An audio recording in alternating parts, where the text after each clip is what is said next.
But then you're going to have guys like Edwards, McDaniels, Randall guarding him physically in the playoffs and embarrassing him, or Jaylen Brown, Tatum, White, Holiday, all of them dudes. Like, as long as you got defenders and physical play in the playoffs, he's not going to, like, you can't build around that and just say, okay, he can't play D and he go get dogged like that and just be okay with it. That's what Kenny's saying. Which way do y'all lean? Oh, this is easy. Chuck is as rare as I say that. Chuck was right. Like, he got a guard, and I'm not. Who else are we going to give the benefit of the doubt for? I mean, Trae Young is 6 foot, maybe 180 pounds soaking wet, and he gets killed for being bad on defense. But the 6'8", 200 and I'll let you guess that number, but him, he gets a pass. No, man, like, nobody gets a pass if it's costing you games. And as good as he is on the offensive side of the ball, like, Kenny can't do that. Kenny is on the championship roster. He understands what that means. Like, so what that we know that's part of the reason. We know Luka's out of shape. And guess what? As long as he's that, and as long as he's a cone on defense, he's not going to win anything. Simple as that. 100% on offense and 0% on defense does not make you 100% of a player. I don't even think he's 100% on offense. He's 100% when he got the ball. He's almost 0% when he don't have the ball. So you get two LeBron-like players on the same team with one basketball. In long term, I don't see how that works. Thank you, Zoe. Because when the trade happened, and you got two of the same, they just a different color. They the same person. Cones on defense. Require the ball in their hand 20 of the 24 seconds of the shot clock. So now you got both of them on the floor at the same time. It might as well just be 2-on-5. Nobody else is getting the ball unless they need a bailout, which means nobody's in rhythm to shoot. The paint, there's nobody in the paint for easy cleanup or for easy dish down low, because the paint needs to be clear for Luka to dribble, tween, drive, step back, or LeBron, or LeBron to dribble, hang dribble, drive, bull rush. There's nothing to do. There's nothing anybody can do. So it's just like you went and got a clone, a younger version of LeBron. And what did you expect? Like, for me, them having the success they did at the regular season, at the end of the regular season, getting the 3rd seed was a shocker, because I was like, there's no way this works. They're gonna crash and burn. It was delayed. It was a delayed fuse. They crashed and burned in the first round. This is what I was expected to see at the end of the regular season. It just happened in the first round, which is they crashed and burned when the league stopped protecting them, because that run they went on to get the 3 seed. I'm like, man, how they got the best defense in the league over the last 10 games. You remember that game they played against Denver and they mauled Jokic. I mean, it was great defense on Jokic. It was beautiful defense on Denver and Jokic. And I was like, wow, they can play defense. I mean, but it's just about, you know what? It is what it is, man. The NBA stopped protecting them in the playoffs, and we got what we got. I don't know why that protection went away, but it did. But this comment on screen, though, I want to hear from the Dallas native. He said the Mavs was 1 or 2 shooters away last year, and they went and got Clay. Luka goes back to the chip with them. No. They all got hurt. Not this year, but was y'all 1 or 2 shooters away though from winning it? No, I got a fun, maybe 1 or 2 defenders away from winning, but not 1 or 2 shooters. I just got this weird feeling, man, that Luka gonna end up right back here. Oh, you know that'll make the entire NBA mad. I just got if he don't sign with the Lakers, which he got to, because there's no way he's gonna opt out and walk and go sign with Dallas. There's absolutely no way. If he did, his stipulation would probably be, "I come back if y'all fire Nico." JJ Redick just hurt his feelings. He hurt right now. I was about to say that because his feelings are hurt. But there's got to be a rule against that, though. I don't think you can do this. There's got to be a rule against it. Look it up. I think he can re-sign with anybody but Dallas. If he's if he's an unrestricted free agent, which I think he is at the end of the season, I believe so. He can sign with anybody. No, I don't think. Look it up. I don't think a player that got traded. Is there any teams that he can't sign with? The next season. No, he cannot sign with the Lakers. I mean, with the Mavericks. What did it say? What's the rule? It said no. Luka cannot sign with the Dallas Mavericks again after being traded to the Los Angeles Lakers. It was a multi-team deal, and he is now a player for the Lakers. The trade occurred in February of 2025, so he cannot re-sign with the Mavericks until February of 2025. Correct. Yeah. So it's past February 2025. Oh, I mean 2026. Sorry, 26. 26. Yeah. So they made that rules to avoid Stuff teams like trading players to other teams and just to get them back the next summer in free agency. Well, whatever they traded for. Correct. Because you know how many teams would be doing that. Hey, look, man, we about to send you over here for the rest of the season, but we signing you back. Just come on back. You know that's stealing players from another franchise and then getting your players back. That's jacked up. You know what I mean? So, Corey,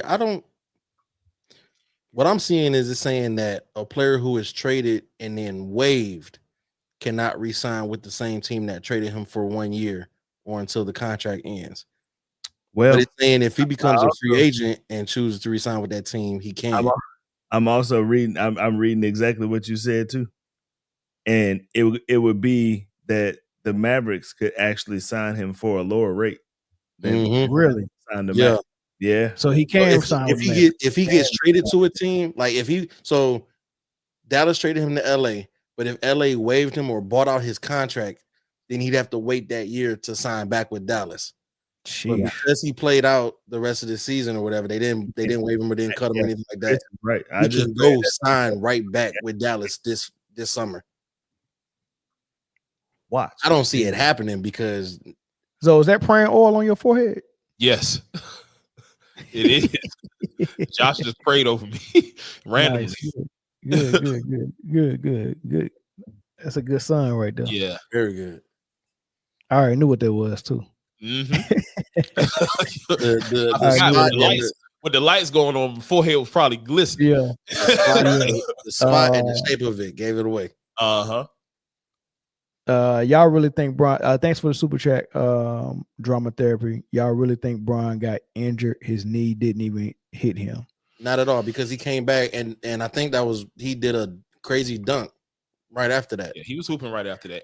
I saw a video today of him, and you know how Bron is. He gonna sauce it up. That man walking like like man. It was a 3-1 closeout game.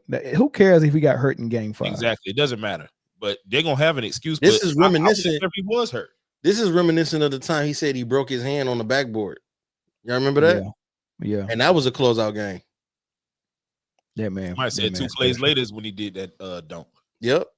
That's funny, man. He didn't go back to the locker room. Solo Serenity. I do not want Dallas to get KD. He's 36. Don't want that mean? You get him for 2 more years, and that's it. Even though that's 2 years of a bucket. Whatever. It might be 2 years. Might be 2 years. It might be 2 years lasting longer than Luka. I'm gonna tell you this. There's only 2 places he's going. It's either Minnesota or Houston. Hold on. Let me see. For what though? Like, I mean, yeah, he's going somewhere. I tell you where he won't be. That's think about that Houston lineup though, right? Oh, it's perfect. Fred VanVleet, yeah, Jalen Green, Kevin Durant, Dylan Brooks, and Sengun. So who would be traded to Phoenix if it's not Jalen Green? I think Jalen Green would be part of the trade. You can't trade him. That's your cornerstone. Why? No, it's not. You don't think Jalen Green is the Rockets' cornerstone? The dude that got benched in the 4th quarter? No. You wouldn't trade the dude who had single digits in 3 games in this series? No. That would be the reason why I said before the series started, if Jalen Green doesn't show up in this playoffs, he would be the person that would make them pull that trigger on KD.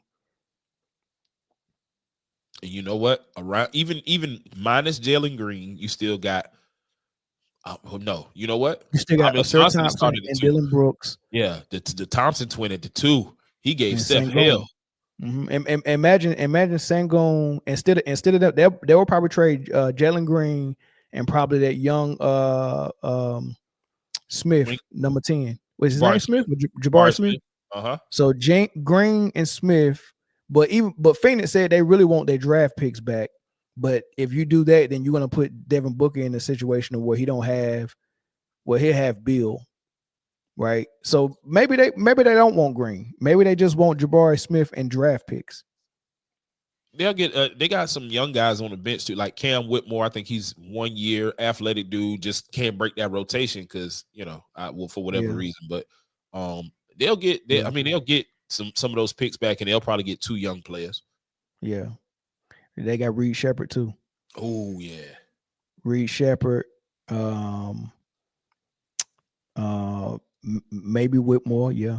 Reed Shepherd, Whitmore. Do you think that they keep Van Vliet, or they of course. Phoenix not gonna want him. Yeah, they're not gonna want him. Yeah, they're not gonna want that bad. They want those young guys and some draft picks. I say this as well. Or I just asked because Rob Parker, and I didn't get his soundbite, but he pretty much. You know how he talks about LeBron. He said it's time for him to retire. So you got Barkley calling out Luka for his defense and him being out of shape. You got JJ Redick calling out Luka for being out of shape.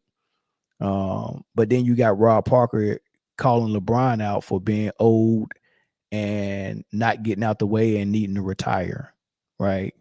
And then you got Kendrick Perkins that's calling out JJ Redick for his piece of it. So everybody's playing the blame game, but it can't just be one person. All these people that are blaming, they're blaming one person. So if this was a pie, how would you slice it between Luka, LeBron, and JJ Redick?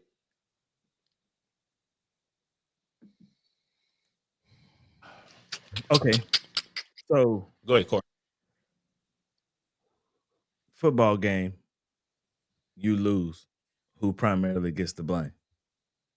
A lot of times the quarterback. Depends on who your quarterback is. Who's the quarterback for the Lakers?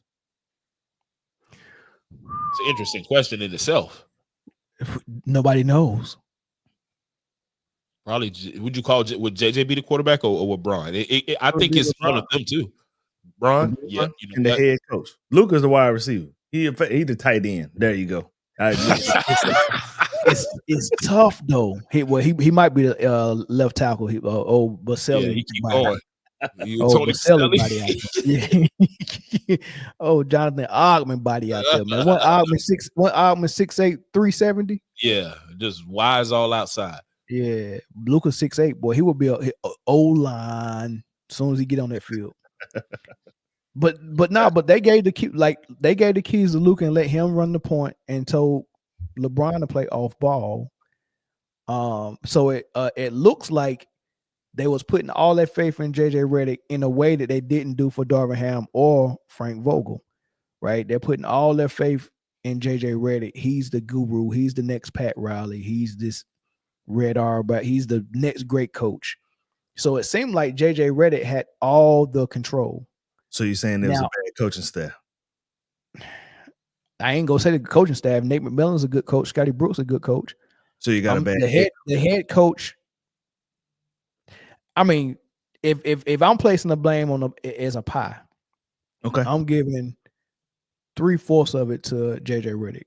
Damn, 3/4, right? Yes, I'm giving him half the blame because LeBron needs at least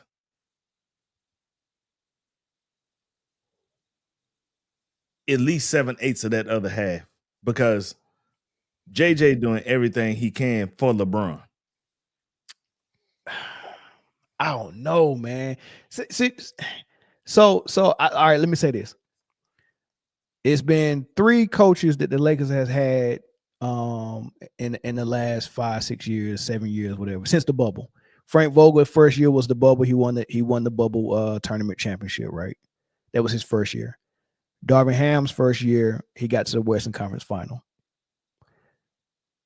JJ Redick's first year, he got Luka as a gift, and they got put out in the first round. So if we just looking at and the crazy thing about that is Frank Vogel, that his first year, I would say he had the full control of the locker room because he had Jason Kidd as an assistant, and then you had Rondo in the locker room who wasn't gonna let nothing fugazi happen. So I don't think LeBron was like coaching the team from the court. I think Frank Vogel and his coaching staff really had a grip on it.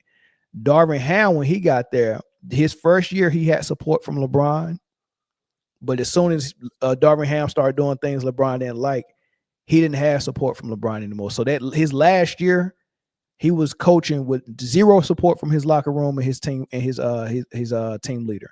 Like they were sabotaging him, right? So he had a first round exit last year, but he had no connection with his team. They weren't even listening to him, right? And he got him to the playoffs and got a first round exit. So JJ Redick with full support from LeBron, full support from the Lakers, full support from Luka, Luka Doncic gift mid-season, right? Referee help, like all of these things was going in JJ Redick, and he got the same results as Darvin Ham did last year when he had zero support. And Darvin Ham's first year, he got to the conference finals. So you have to blame JJ Redick. It has to be on him because they gave him the keys to the city. They gave him the keys to the Lakers. I mean, they act like JJ Redick was going to save them. Yeah, they did. They did. But you don't get an argument from me. I mean, I can't. It's hard to argue when you put it like that. The only argument, for argument's sake, is that LeBron was at the forefront, I think, of pushing for the JJ Redick hire. The whole mind game podcast is what they call it. Yeah. When he is when you at the forefront and this is the guy that you want to be in charge. And it was obvious from us. If you go back and look at our film when they had it, that we knew what this was from the beginning.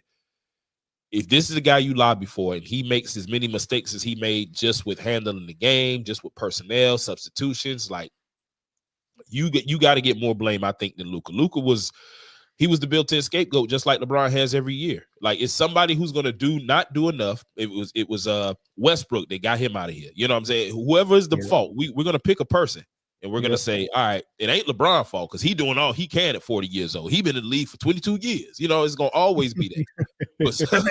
Hold on, that's an interesting take up there from Mr. XES something. Mr. X's. Yeah, scroll up. Keep going up where he says something about I want to address that one right there too. Me too. Did Jordan get blamed for the Wizards failing? Hold on, this one right here. No, that was it. Did Jordan get blamed for the Wizards failing? Oh, that's very interesting. Like, that's what kind of questions is that? What we're talking about now on this topic? How does Jordan come? First, all right. So, do I need to do this when somebody else can do it? I mean, go ahead. Okay, dude, so this is crazy to compare the Jordan Wizards. Well, first, let me answer the question. Yes, blame Michael Jordan for that. Nobody's afraid to put blame on Jordan or any other player. So if you're the team leader, it's your squad, and we're going to give you praise for your success, then we're going to go to you first to give you blame for your failure. Right now, the blame don't have to stop at the team leader, but it's definitely going to start there. Right. So one thing we're not going to do is skip and bypass the head coach and the team leader and start blaming the people under them. That makes no sense at all. Right. So if you're going to blame the role players, make sure you blame the coach and the best player first. Give them their share of the blame. And then you can get to the role players and talk about what they didn't do or what they did. Right. So that's first and foremost. So yes, blame Michael Jordan for the Wizards failing. But comparing the Wizards team with Michael Jordan at his age, right, coming back out of retirement after 3 or 4 years, when he was a GM in the front office or team president in the front office for the Wizards, who told everybody the reason why he's coming to play with the Wizards is to show that team how to play with pride. He didn't come down and say, I'm trying to get a ring. Yeah. He did not make a trade for the best power forward. or the second best power forward, or the third best power forward in Anthony Davis. He didn't make a trade for that and go and sign Westbrook and go and sign Carmelo, those type of players. No, he was drafting dudes and like he had Ty Lue, he had Kwame Brown, he had Rip Hamilton one year, Jared Stackhouse one. Like he wasn't going to go get these superstars and then get a gift of Luka Doncic. You know, he wasn't that wasn't this type of team. He wasn't putting pressure on them. Hey man, go sign these great players, go trade for these great players so I can compete. That's not what he was doing. He was playing with the Wizards just to show them how passion looks, how effort looks. I need to teach them this stuff because I want to own this team, a piece of this team at some point. He was being a GM front office guy so he can get into ownership, and the Wizards was the only team that he thought he was going to be able to get into ownership with. Mm-hmm. Like, this don't make no sense for y'all to try to compare. I like, seriously, the team that LeBron James went and played for his first year in LA with Brandon Ingram, Lonzo Ball, Julius Larry Randle's Nance, Kyle Kuzma, and all them dudes, they had better players and were a better team than the Wizards team. And they missed the playoffs. They definitely. Julius Randle, who happened to just have a great game last night and put LeBron and them out of there, was on that team as well. That first Lakers roster. See what I'm saying? The team was great, right? So yeah, y'all. I mean, that's very crazy that y'all try to compare that. But it tells the story. It tells the story. It tells if that's what you bring up after watching these 5 games and discussing what we're talking about. Did Jordan get blamed? Yes. How many people have you heard say Jordan was a horrible GM? I know I've heard it a lot. I heard it. Horrible owner. They said he was a horrible owner too. Horrible owner. Horrible GM. Drafted this person, that person. Cool. He's going to get the blame. But guess what? He deserves it. He's the leader. It starts there. Mel, you said it the best. Yeah, a lot of people are to blame for any team sport loss. A lot of people. But it's going to start with leadership. It's going to start with who's the head of that snake. Whoever is the at the forefront, and it's LeBron. So at the end of the day, what is the problem? Why is that so hard for people to grasp? Yeah. All right, y'all. Phone lines are open. Caller from Texas, what's good? Hold on, let me make sure I can hear you. I might not be able to hear you. Oh, I never fixed this. There we go. All right, caller from Texas, can you hear us? It's Funky. Can you hear me? Yeah. Can y'all hear him? Can y'all hear him? What's up, Funky? Right, go ahead, brother. Hey, evening, everybody. Great show as always. Couple things we need to get straight. JJ, and LaFlop, they get 90% of the blame combined. Because anybody that's 8 years old who could flip plays and all this other stuff, who gets put out by a walking scarecrow in Rudy Gobert with a team that shot 47 threes and missed how many? They missed 40 of them. Anthony Edwards. See, here's the thing. Anthony Edwards, if you watch the game, he had a chair in front of him in Reeves, and he decides he's gonna jack up how many threes? 11. I think it was 11. And missed all of them. Missed every last one of them. He missed every last one of them. If you cannot beat a team at home, and those are the conditions, I don't want to hear. No, you're the team leader. I'll put it this way: if they had won, who would have got the credit? It would have been LeBron and JJ. Then I got a big old L, nice and hot. You need to go on and sit down and eat it, because that's all you. That's your L. You the leader. You don't get to hide and hold your hand and hide your hands and act like, oh well, I didn't really mean what I said about 8 years old and I could flip plays and this and that. Nah, you said it. We knew you were lying when you said it, but now you want to sit there and pretend like no, that ain't what you meant. Now, Luka, me and Corey told y'all this last season. That dude is a Ziploc bag of Bluebell vanilla ice cream. Y'all don't want to listen. Everybody making excuses, but the truth of the matter in this situation, he was the fall guy. Mm. Now he got a lot of cushion, so maybe that helps out.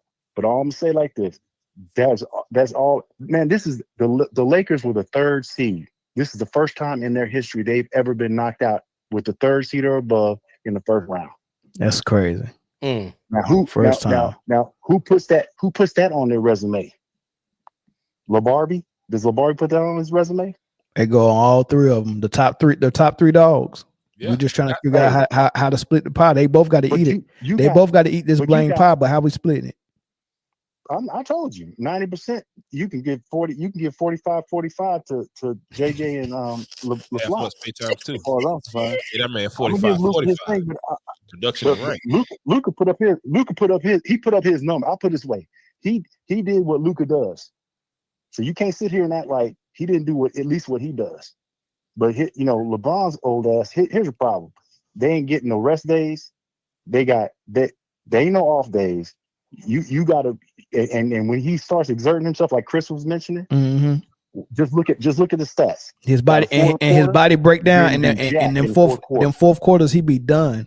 His body breaks down when you give him that type of playoff basketball with 1 or 2 players that can pick him up full court, make him really work, and then you making him work on defense on the other end.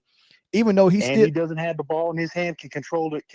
Man, when you do that by the fourth, they gotta have to blow you out, because by the fourth quarter, he's spent. He's done. Exactly. He's done. But it's what was going to happen always, man. This thing. It's been happening.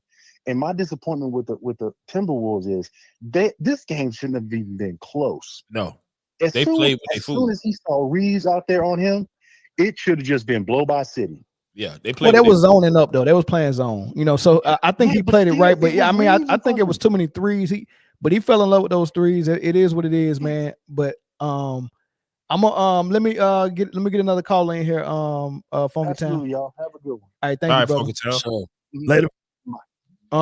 Let's get another call in. Let's get somebody in here who think JJ don't deserve no blame, or somebody who think. Please, I see Mr. X's. Caller from Miami. What's good? What's happening? What's good with y'all? What's good, man? How we splitting this blame pie, man? Who gets what percentage of blame? Percentage. I'm gonna do it like this. I'm gonna give 5% to Luka, and I'm gonna get the rest, whatever that is. I wasn't really good in school. Whatever the split that between JJ and LeBron. Okay. All right. Why? Because Luka, we already know what it is with him, right? Yep. We already know he's gonna come out fat, out of shape, but he averages a damn near triple-double every game. That's what he do. That's why you got to build around the defense. With LeBron, I don't got nothing to say about that lame ass name, man. Come on. Now, JJ Redick, you was supposed to be the next Pat Riley. You was supposed to be the basketball savant. This genius, mindless game podcast y'all got and shit. But I'm going to say this about JJ Redick, man. He's a white man, but we really want to call him the C word, right? I'm going to keep it PG on camera. But, off camera, I'm middle finger hanging out the bands like a Pac. I'm yelling that shit. Fuck JJ Redick. Fuck your shit, man. Oh, that was good. But on some real shit, like, this is what the Lakers need to do. Fire JJ. Hire Mike Malone. Mike Malone and LeBron, they beefing. LeBron got no other choice. Leave. You can go wherever you want. Go follow AD, Kyrie. Do what you want to do. Build around. No, sir. Do not send him to Dallas. No, sir. No. Hey, sir. You don't want to pay state income tax? You go to Texas. I don't give a fuck. But get out the Lakers. You feel me?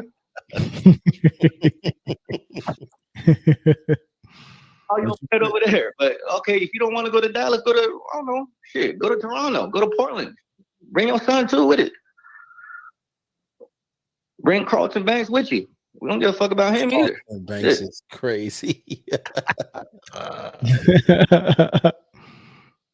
But yeah, man, I just wanted to say, but on some real shit, JJ Redick and LeBron, they got to be the majority of the blame. Like, all jokes aside, I think y'all could agree with that. Yeah, I'm with you on that. Thanks for the call, man. I'm gonna get some more people in here, man. Yeah. I want to hear something different than what y'all said, though. Thanks, though. Yeah, all right, bro. All right.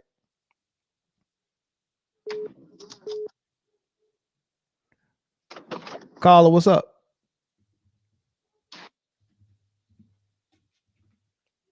Caller, can you hear me? Probably not. All right, let's get one or two more calls, y'all.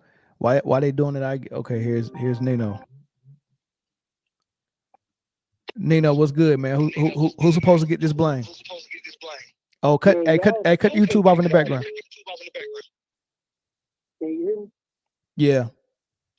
Oh, you got an echo. Cut YouTube off in the background. It should be off now. All right, go ahead. I think y'all skipping somebody, man. Y'all skipping Rob Pelinka. Okay. Throw him in there.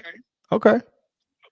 I went 40 Rob, 30 Luka, 15 Bron, 15 JJ. And I got a question for the two. I think I forgot his name. Corey and somebody else that said Bron was the main big dog on the team, basically what they saying.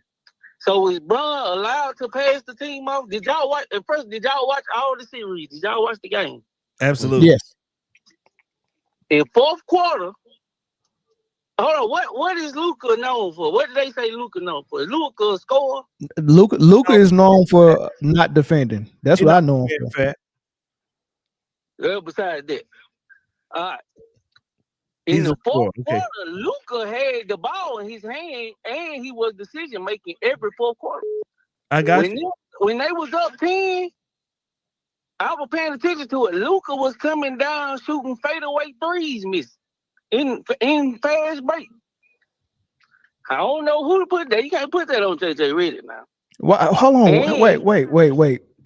So if you, I'm gonna let you finish though, but given accountability to the coach who made horrible coaching decisions, horrible coaching moves, horrible coaching schemes, like all of these things, getting out coached in the playoffs, being a rookie, like giving him accountability for what happened is not the same thing as blaming him for every shot that a player takes. I'm not blaming. I can't see that Luka took a bad shot and then say that that's on JJ Redick. I'm not saying that, but the whole scheme of things, how their approach to how they was going to play, the fact that we went out there undersized on purpose, the fact that I played LeBron James at 40 and Luka coming off a stomach virus. I played them the entire 24 minutes in the second half with no rest. The fact that I did that and then came back and those guys had no legs in the fourth, and then came back the next game and they had no legs starting from the beginning of the game. That's on JJ Redick. That is. That's why he got the 15. But the defensive scheme. But you gave Luka 30 though. Why would you give Luka 30? Why do you think that JJ and him had to run zone and tried to trap Anthony Edwards every play in the front court and leave Nas Reed, leave the shooters, let them shoot? Why do you think they did? Why do you think that game plan was? Because he got a horrible defender in Luka, and Austin Reeves is not that good a defender either, and he had no rim protection behind those back defenders, right? I mean, the zone was so bad. Even when they penetrated and got in the paint in the zone, the rotation guy that was supposed to protect the rim, a lot of times wasn't even LeBron or Rui. Sometimes it was Austin Reeves.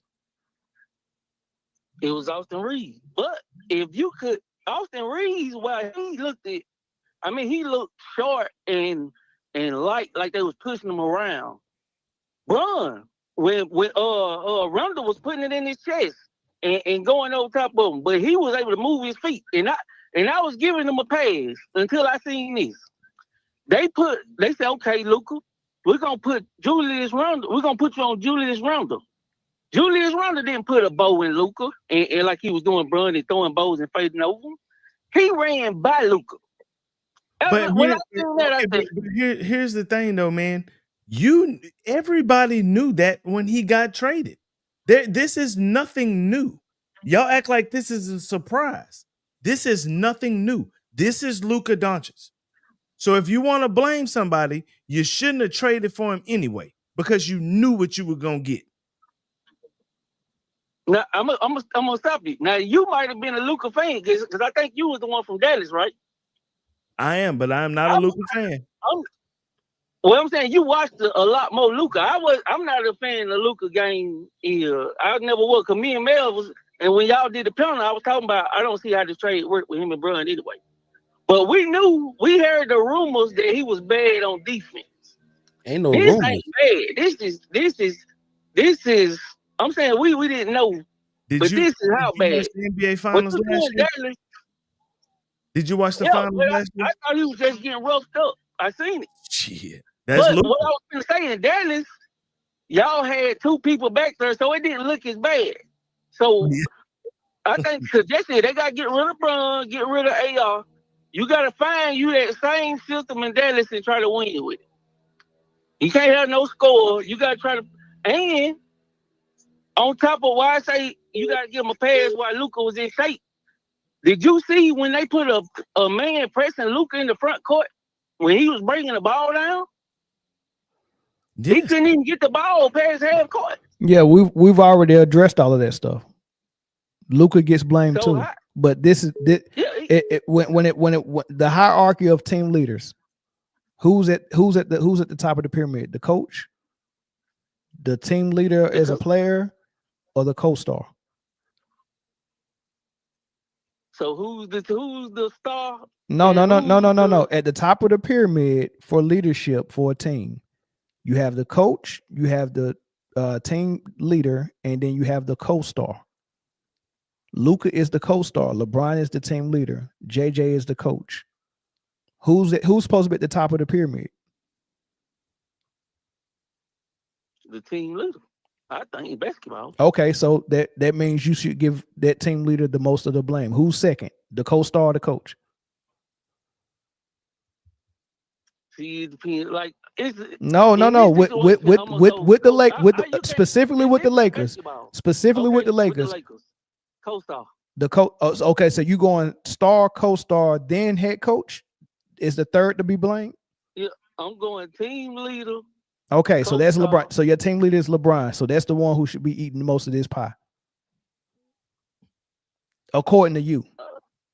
According to me, it's JJ. It's JJ because he made most of the mistakes. It's JJ.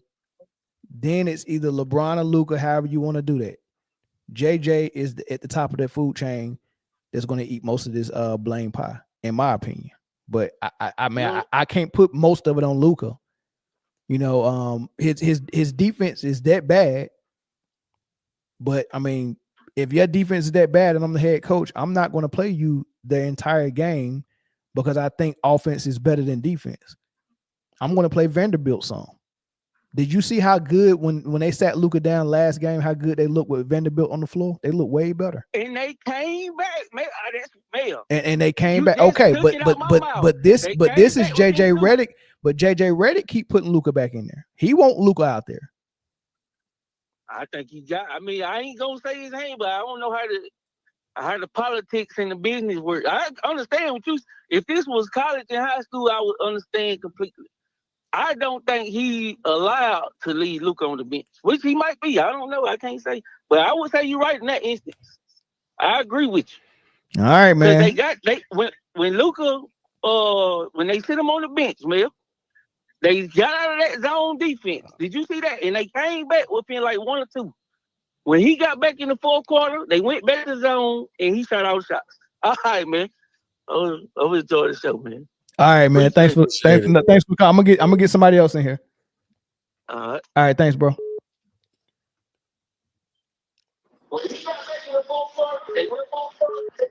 Caller from Georgia, man. Make sure your background noise is at a minimum. What's your thoughts? Who gets most of the blame? Man, in my opinion, guy who gets the most of the blame, it has to be JJ Redick, man.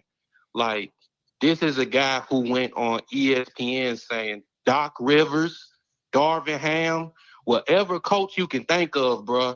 This man had everything to say. I'm not even going to get on how he talk about past players, but I'm just keeping on the game. He thought it was easier to go on a podcast drinking wine. And let me say this thing about this mind the game stuff, right? This is pretty much a TV show to let you vent to LeBron, where LeBron gets to vent to you about his shortcomings, dog. So as long as you let LeBron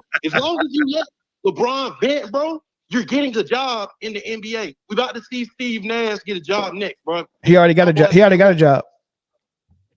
Where's Steve Nash do? Yeah, not a coaching job. He's doing like I gotta look it up, but he already got a job. They announced it a couple of days ago. But Google it. But keep going. Keep speaking. Keep speaking. Okay, I'm taking that. And then this is my thing about LeBron James, man. Like, look, man, I'm like the young disciple of my peers, man. They all LeBron fans, and I'm the Kobe fan, Michael Jordan, trying to keep the name alive, right? So I'm telling these dudes, man, LeBron, you don't think LeBron got pulled with these dudes? You don't think LeBron sit up and say, hey, man, I want him as my coach. So that's why I'm going to always got to give him that smoke, man, because when you're breaking 50,000-point records, when you running around doing these records, man, he's 40. We never seen nothing like it. Oh, my God, he's 40. But when the man has, like, he is the first Laker. He is the first Los Angeles Laker with home court advantage in the first round of the playoffs to get eliminated.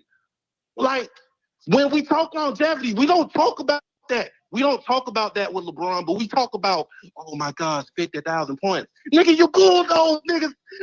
You bulldoze niggas down the lane, man.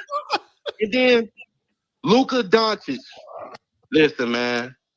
I know we got Chris from Dallas. You watch more Luka games than me. I'm from Atlanta. Me personally, I wanted him originally before trade. I know, man. So you probably ain't gonna agree with that. That's cool. I'm gonna agree with you. With Luka Doncic.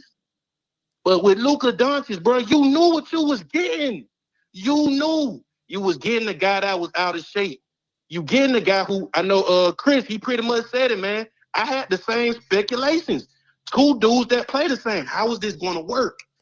And then as time goes, it's like, when are we going to figure out whose team it is? Because first you'll say it's Luka's team, but then we get here and look, man, LeBron James, 38 points, game 3, the damn near triple-double, game 4, that's cool. But when we get to that fourth quarter, nigga, where you at?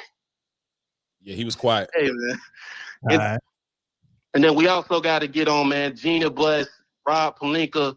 Come on, man. The Lakers got to get back to being a serious franchise, man, because this is, until LeBron, that old nigga retired, man, it's over with. LeBron James is like, when I don't know if any of y'all went to college, but nigga, going to a college party, you 19, 20, it be that 25-year-old nigga in the party. Like, nigga, why you not at work? Why you ain't going to work anymore? That's what LeBron James is, man. That's good stuff. That is good stuff. What your name was? Old nigga gotta go, man. Old nigga gotta go, man. All right, man. Thanks for the call, get that man. old nigga out the league, man. All right. Appreciate you, bro. All right, no doubt. Appreciate it, brother. All right, y'all ready to move on? Yeah, let's get it. This Bush. Man, let's go finish and then we'll watch this game. All right, so I mean, we talked a lot about the Lakers. But I mean, there was another team that was involved in this series that played phenomenal basketball. I don't know how I missed up this graphic. I would have loved to have that graphic right there while we was I missed it too. I saw it just now when it popped up, but yeah, it's all good. I forgot to switch it. But yeah, man. So the T-Wolves played phenomenal basketball, y'all, and it was played phenomenal basketball as well, man. They put these boys out 4-1, gentleman sweep. But a lot of people, you know how people is in the media, man. As soon as you start performing very well, especially in the playoffs, they start anointing you. And now the Ant Edwards, face of the league, Ant Edwards, top 5, top 3, best in the league. All this stuff is starting to start up in the media. I just want to ask y'all, did this do anything for the T-Wolves or Ant Edwards or both? Like, did this prove anything? And then once we get there, I want to narrow down this top 10 in the league. I want to see where Ant falls. Okay. But before we get to that ladder, did this prove anything for Ant-Man or the T-Wolves? I'm gonna say no. Nah, they did what they supposed to. They regardless of seeding, I believe that they were the better team going into the series anyway. Facts. So they did what they were supposed to do, being the better team, right? Ant didn't have the best series. He had some moments. He had a couple of games, but he wasn't outstandingly spectacular throughout the whole series. So that just goes to show just how better of a team they were. That when your star is not doing star things for 5 games, the team still pulled off a 5-game gentleman's sweep, right? So that just goes to show how better they were. So I don't think it proved anything. Is anybody who had the Lakers winning the series were just homers and fans, and but anybody who knows basketball, knowledgeable in basketball, could tell you that from top to bottom, that roster, that team was better than the Lakers. But I thought the Lakers was gonna get a lot of help though. I thought so too. I didn't know that help wasn't gonna matter. I thought so too. I thought they was gonna get I thought it was just gonna be too great to not help them get to at least to where they faced the Warriors in whatever game or series that was. But it really didn't prove nothing as far as, listen, I'm a Georgia boy. I love Ant. I love his game. I did see some growth. That's the only thing that it showed me, is that he does have the potential to learn how to play the game a little bit different. He didn't show it much in game 5, chucking all those threes, and they clearly wasn't going down. But some of those were going before. How he handled some of the double teams, I saw some progression in that. Hopefully he continues to grow in that area. But no, I mean, we knew Ant was a freak athlete. He had all the confidence in the world. He's not scared to shy away from the moment, and he gonna talk cash shit while he doing it. So this is all we knew. But the team itself, they were, like Chris said, they were the better team. They were the better team. Ant taking ill-advised threes. At one point, it was just like, I hope he doesn't take a 3, and that's exactly what he did. Like, if you are able to beat a team where you're clearly your best player is not being the best player, and you have enough to supplement. Rudy's not going to have to do that every game, but the game that he had to do it in, he did. He did. It was ever time to be a center. If it was ever a time to be a dominant force in the league, at the 5 spot, Rudy did it last night, and it was easy to do because they didn't have another center guarding him. Like he could have probably been this way. Well, maybe not this, because he was otherworldly last night, but he probably could have at least been more serviceable in this series, but he didn't have to. Whoever they play next, I mean, of course, Ant's going to have to play better, but yeah, this team was better than the Lakers on paper, at each position, individually and collectively. They were just the better team. And if the Lakers did not get the help that they got in previous years, then, if we just talking basketball, I had the T-Wolves winning anyway. But I didn't expect it because I didn't think they was going to let them get there. I tell you what, though, Julius Randle and Rudy Gobert being able to switch. Man, they didn't have to double. They didn't have to ice. They didn't have to everything. Every big man, everything. And when Rudy got on Luka, it was not a mismatch at all. Remember when it was? Not Rudy. Finally, he didn't look lost out there. Well, hold on. Before I get to Rudy, when Randall was on Luka, the tenacity, he wasn't backing off of him. He was always on physical defense and was staying with him. So he was giving him physicality and was able to stay with him. Facts. I thought that was huge because when he switched on him, and I don't think Cat could have done it. No, Cat couldn't have done that. Cat couldn't have also been. Cat couldn't have done that, and I also Randall on the offensive end when guarded by LeBron. LeBron normally he's gonna, he's bigger than most people, right? He didn't work out so well with Randall because Randall he played bully ball too, and so he was putting the pressure on all of those guys down low on both sides of the ball. Shout out Julius Randle, man. It's good to see, guys who were, that Lakers core with him, Lonzo, BI was supposed to be this, then they go to New Orleans, then he kind of floats around, gets to New York, has a little run, and to see him now, in the playoffs, not being a number 1 option, which I think was part of the problem, in New York when you ride Julius Randle pause. But yeah, it's good to see him be able to do that. Yeah, and then Rudy, when he switched on him, no help, just stay with him, and he did a phenomenal job too. I'm like, man, I think he even got a block on one of those, and a steal. And he got steals, blocks. He got a lot. He got deflections. He got a lot of things. When Rudy was watching tape. Rudy was watching tape from last year. Yeah, because honestly, with Luka, With Luka, it's the same thing. He's gonna screen into the mismatch, and he's gonna do the dribble, hang, slow cross, bring it back, and he be holding that ball like that. Iverson never did it that horrible. When he bring that ball in his right hand, that thing be. Man, it's like he bringing my fish pat out to me at hey, the big boy statue. The big boy statue. Yeah, that boy be having it. Oh, Baphomet, when the Baphomet hand up as below, as above, as below. As above, so is below. So that boy be having that ball. I said, man, come on, man, y'all gotta chill with that, yo. It's so horrible, and you can't guard it because the ball is. He's right under he's under the ball, and he's doing his little thing where, oh my god, it's horrible, man. They let that go. They let it go too. I do want to say though, they need to stop calling fouls, particularly on Luka, because Luka does this a lot, and it's because he's fat, but he trips over his own feet a lot. He does. And they call it a foul. There was time, I think it was either against Ant or it was against Julius Randle. In that game 5, McDaniels. Was it McDaniels? Well, no, it was. It happened multiple times, but it was the game they went up 3-1. It happened 3 times with McDaniels. That game it happened with McDaniels, and then the last game I think it was either Ant or Randall, and they were bodying up. Great defense, and Luka tripped over his own foot, fall, and looked immediately to the ref. That was against Randall, and I'm like, you watch, look at the tape. He's tripping over his own. How is that a foul? If I'm playing good defense and you trip over your own feet because of said defense, now that's a foul on me. That needs to be fixed. That means I'm causing you to stumble. Yeah. That should be a turnover. Oh, and they let AR get away with a travel. Yeah. Because you can't, when you hit the deck with the ball, you can't get back up. You can't get up. And he got up to a knee. He got up to a knee. Yeah. That's a travel. So even with all that help, still didn't get the job done. Timber was a 5. Yeah. Oh wait, no, that can't be right. This can't be right here. We only got 15 likes. That can't be right. I got 350 people in here. Come on, y'all get them likes up, man. Let me look at. That's no way we only got 15 likes. There's no way. Okay, mine's saying something different. Mine's saying 144.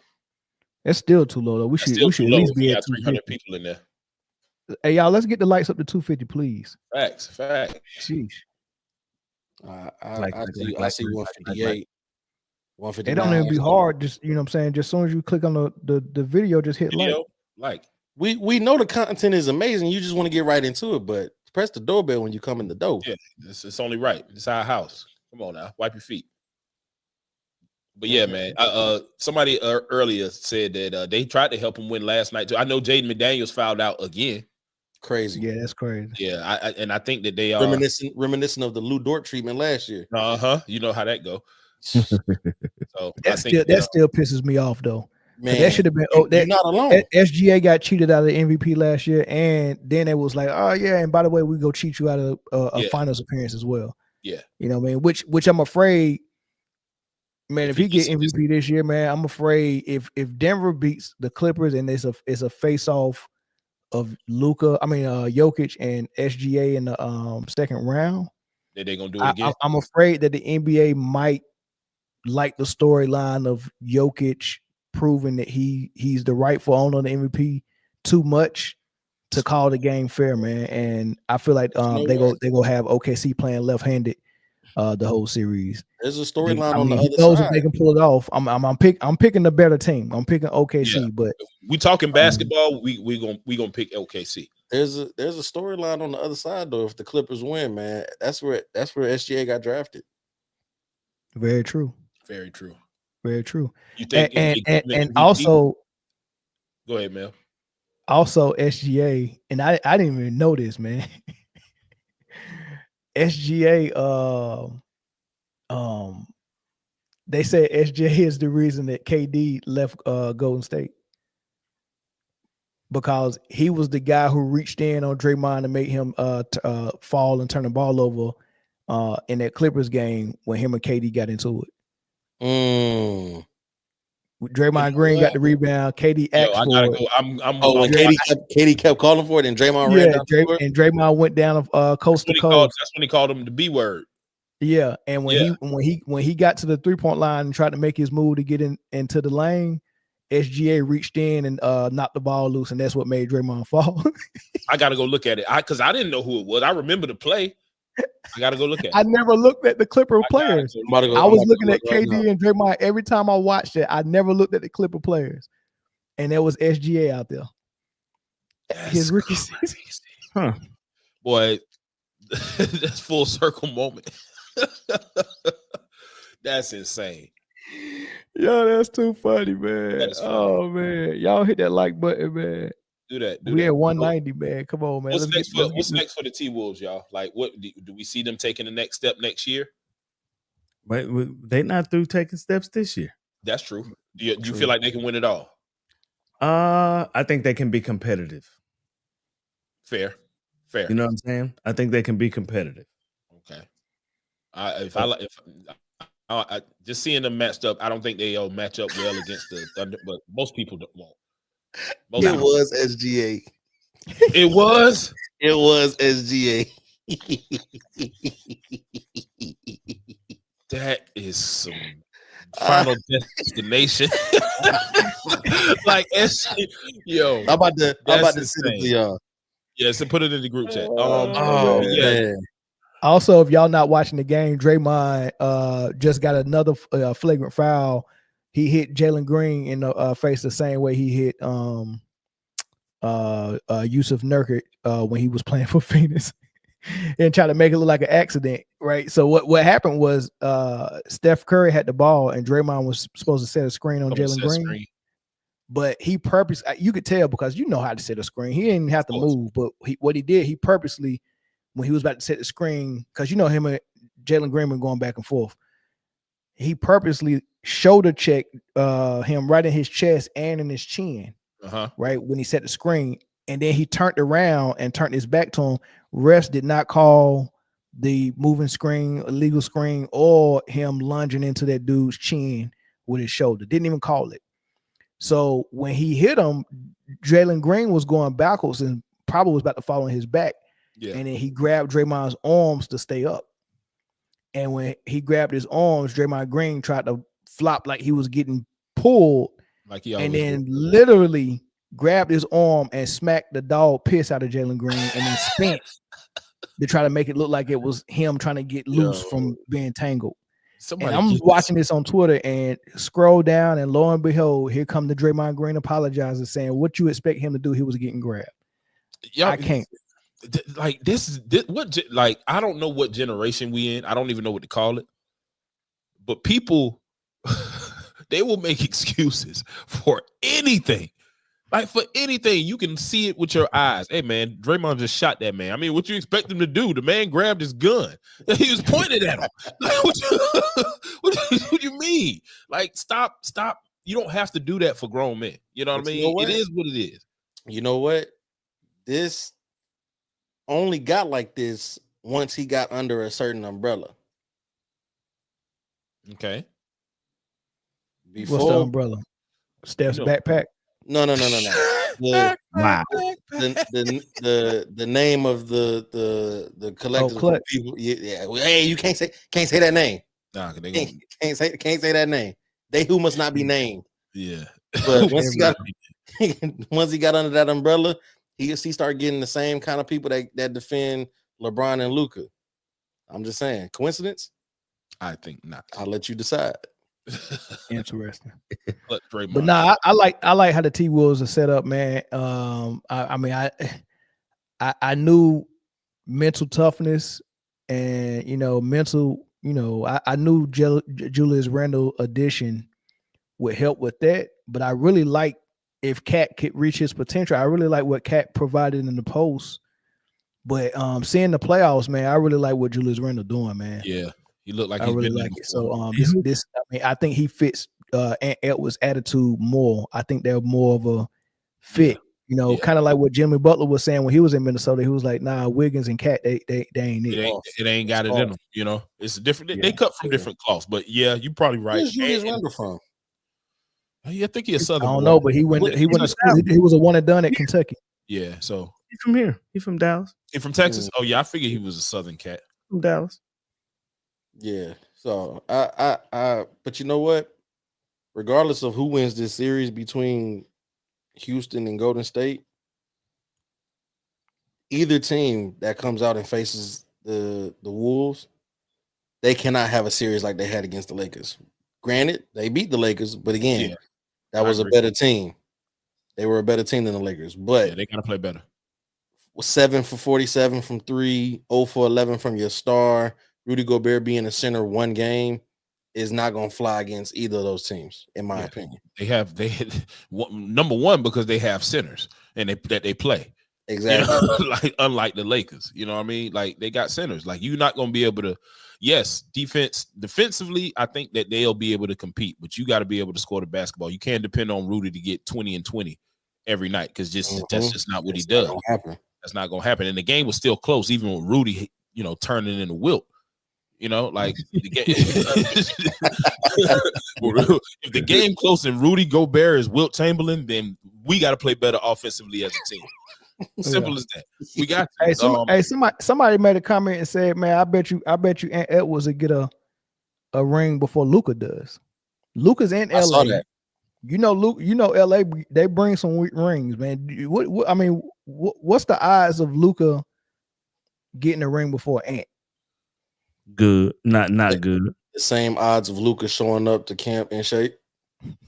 Yeah, you can't be out of shape and a cone on defense and me think that you're gonna win a ring. You just can't do that. I don't hold the ball for 20 seconds. You can't, man. That man was gassed last night. They kept talking about his back. Nah, his lungs is collapsing. Yeah. That's what's going on. He's tired. He's tired. Jay Will said he wasn't tired when he got the ball on offense though, and the back wasn't hurting either. Nope. That holding that basketball gave you some energy, boy. Bro, I'm used to it. So, as soon as that ball left his hand, though, he get that ball back. One time they had missed a shot, and he was getting back on defense. He got back slow, and the commentator was like, "Oh, Luka is really laboring that back, and he's asking to come out." I didn't see Luka ask to come out because I was looking at something else, but I heard the commentator say, "And he's asking to come out." And then they got a turnover and they scored, and then they took the ball out and gave it to Luka, and then he wasn't ready to come out no more. He came right on up and got into his offense. I said, golly, boy, this ain't trying to play defense. That boy rotten, man. Yeah, crazy. All right, let's get into the playoffs then. Let's do it. And we can kind of recap some of these games, some of these first rounds. We can be quick with some of them. Some of them we can kind of marinate and then slow cook. One of them we can be very quick with is two of them. Two of them. Cleveland, Miami, OKC, and Ja Morant. Mr. We good out west. You know he said something else silly. He said, "Man, if I didn't get hurt, we was gonna win the series. I had figured them out." Yeah, it was gonna be the first team to come back from 3-0. Yeah. Ja didn't get hurt. Figured them out. Lakers and five. Somebody just stop giving him a microphone. Yeah. Ever since he said we good out here in the West, they have in fact not been good out there in the West. No, at all. They've been bad actually out there in the West. They done lost their coach and everything. That boy done sacrificed everything. But those were foregone conclusions. I thought. I think we might even all predicted that, but for both of them, it was what game 3, and the Grizzlies were up 29. I was like, there's a chance. Yeah, this series could be something. There's a chance this series could be something. Is that the game Ja got hurt? Yep. And then they came back from 29 down. series was over that game. Facts. Game 4 was a formality. If it was up to the league, they probably would have been like, yeah, ain't no point in watching this last game. we just go. We just go. They should have got 2 wins for that comeback, and they should have got 2 wins for that first game. They beat them by 50. Yeah. They smacked them. I forgot about that. It was bad. It was. Those teams are locked in. Cleveland, OKC, of course, that's what we're talking about. But them in Cleveland, they look like this is postseason basketball. The Cavs look good too. Did Miami get one? Did Miami still win? I think they got Miami one. did get one. They got one. No. Yeah, Miami got one. They got one. Yeah, OKC was a sweep. I said this before. I was like, Spoke could get you one. He'll get one. He's good so enough. good to give, I don't think that team can get you any more. But Yeah. so good to give you one. He'll put Tyler Hero in the position. I think Tyler Hero went off one game and got him. Let me check. I don't know if I gotta look. I think it was only one sweep so far, which was OKC over Memphis. I think Miami might have got one. Oh no, Cavs was a sweep. Miami got swept. They got swept. Oh snap! Listen. They got swept. Lakers. I could have sworn they got one. I feel like they got one. Maybe it was. You know what? It was like the play-in. It was like Cavs it was one. Two. That's when Tyler Hero had that crazy game. It was. We thinking playing. Hey, everybody saying he got swept. So K Soprano keep calling. Fat Kukoc. Calling Luka Fat Kukoc. As I seen it a couple of times. I gotta call it out. Yeah, it was definitely talk about another series that ended. Did y'all see the Pacers Bucks ending with Giannis? Let's talk about it. He can't. His dad can't come to any games for the foreseeable future. Oh, he got punishment. Yeah, they banned him. I don't know if the punishment came from the league or if the punishment came from the Pacers. It should have came from the Pacers. The league shouldn't have had to get involved in that. Pacers should have done it. I feel like it came from the Pacers because I think the Pacers released a statement saying that they talked to Halliburton about it. I respect Halliburton for going out and saying in the press conference, you know what? I don't, that's my daddy. I love him to death. He always got my back, but I don't agree with how he handled that. And don't get in nobody's face, bro. How can you get on the court that deep in the court though? How did he get that far in? Yeah, somebody let him on the court. That's crazy. Somebody let him on the court. But I tell you one thing, I really grew some respect for Giannis. Me too. For what he said at the press conference about it. Man, I should have got it was powerful. We should have got that soundbite. Yeah, I just thought about it too. But yeah, man, it was really. If you can find it, man. Yeah, man, because that was good. It was good. It was well thought out. I didn't hear exactly what he said, so I'm waiting to hear that. But I'm impressed with his restraint because he forehead to forehead, and he got about half a foot in height on him, and probably 50 pounds. He could have beat that old man. He could have put Holly's dad in the basket. He could have beat that old man blue. Did you like Holly's dad's explanation for it? I didn't hear that. Who else did? Giannis was on bullshit. Giannis got into it with Mathurin. He got into it with Mathurin. He grabbed his head like a little boy. So so I don't know what happened with that, but I feel like it was one of those, like I'm talking to you type deal or whatever. Maybe Mathurin thought it was a little too aggressive, and because I couldn't really read lips because they were in close, and then it just got bad. But I think Giannis had a lot of emotion from just being eliminated. Yeah, he said it in his post comment. That's good. That's a good take, Chris, because he said that in his press conference. He was like, we just lost the series. The emotions is running high, and I got this dude waving a towel in my face with his son on it, talking crazy to me. And then I go over here, I'm trying to talk to Mathurin, and he get aggressive. Like the adrenaline was pumping. But Giannis articulated himself really well for what happened, and he threw a little shot in there saying, "I got a ring." I'm gonna play what his dad said first. Okay. And then I'm gonna come back and play for you what his dad said was like I don't know if I believe it, but he sound his dad sounded hold on, make sure I'm good out in the West. I'm good out here in the West. Connect. Gotta make sure you're good in the West.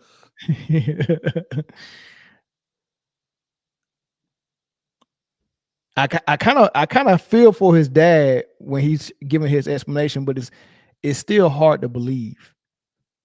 It's really hard to believe. I'm not even gonna lie to you. Come on, man, why are you acting up? Okay, there we go.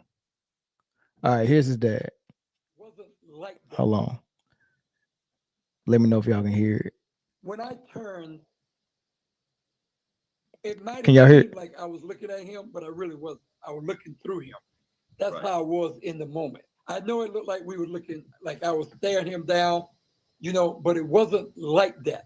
It was in the moment as if I was looking right through him. And yes, I had the banner in my hand going, and I was yelling, yay, yay, yay.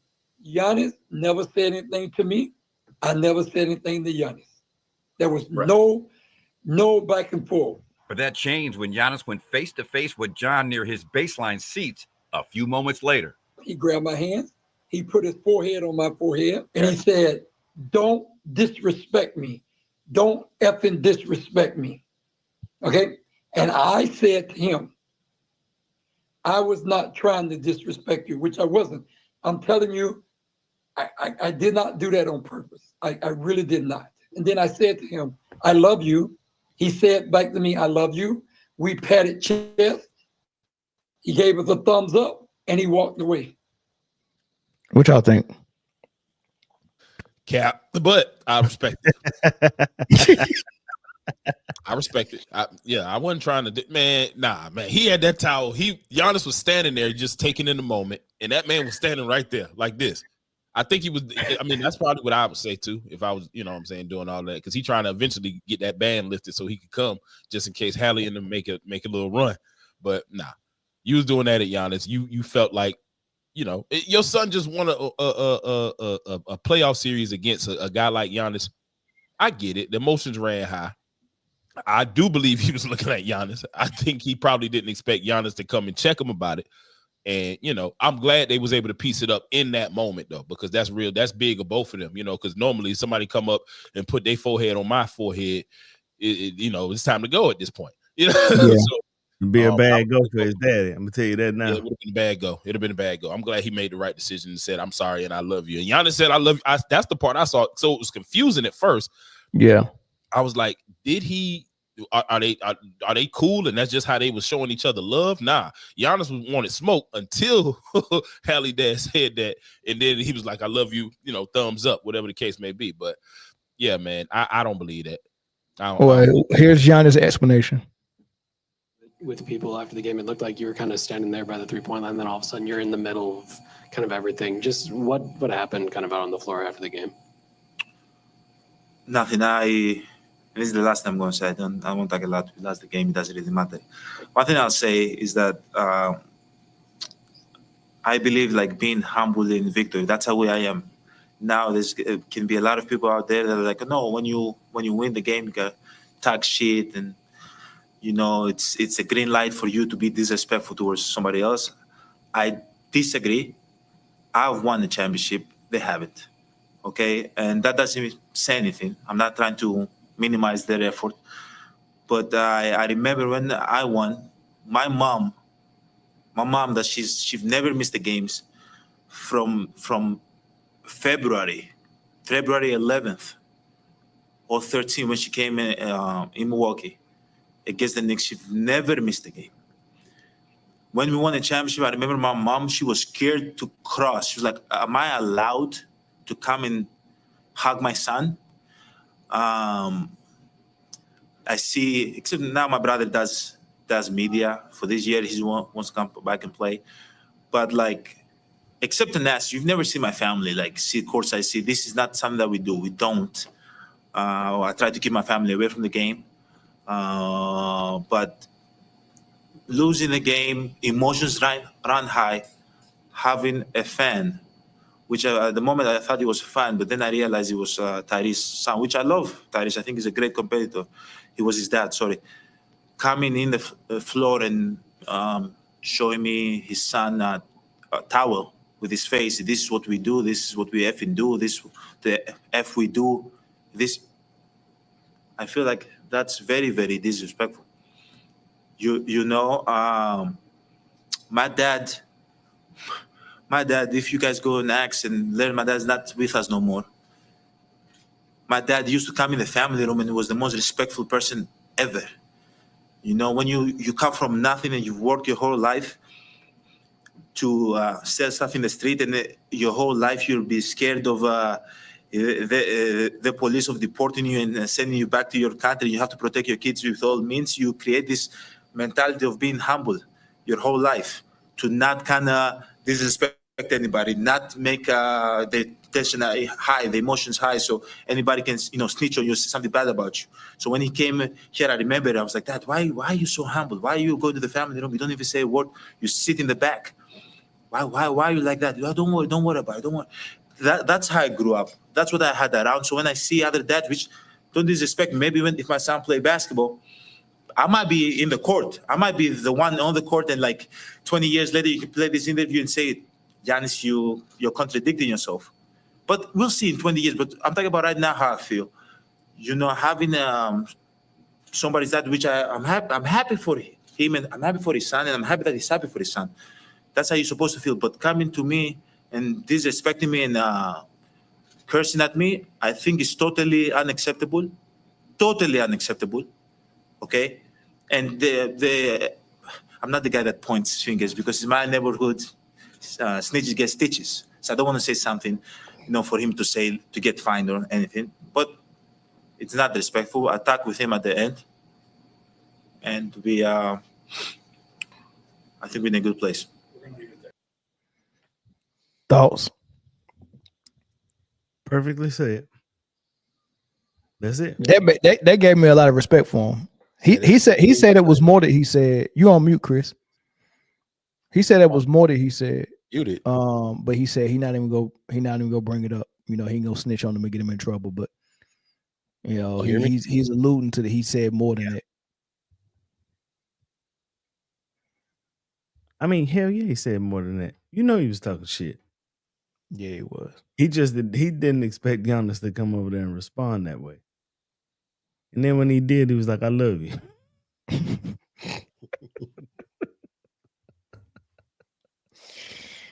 Oh man, Chris, what's up? What you think about it, man? I definitely think that Halliburton's dad crossed a line. As a family member of a NBA player, you are awarded certain privileges that other common fans or even super fans aren't afforded. But with that comes the responsibility to hold yourself to a higher standard. And yes, you just watched him. You just watched your son 4-1, a former MVP, former NBA champion. And this is a great accomplishment for your son, right? And so, again, emotions are very high, but you still have to be aware in that moment that even though your life is different and you might be around these superstars more than most people are, that at the end of the day, there's still people and there still should be protections in place that you just can't go do certain things, right? Get on the court. Even still being a player's parent, I don't know how he got that far into he was in the middle of the court. He was on the court when the horn sounded. He was already on the court. I know he sits courtside, either I think he sits underneath one of the baskets. So he's right there, but he got to center court fast. He was like, he got there before the players did.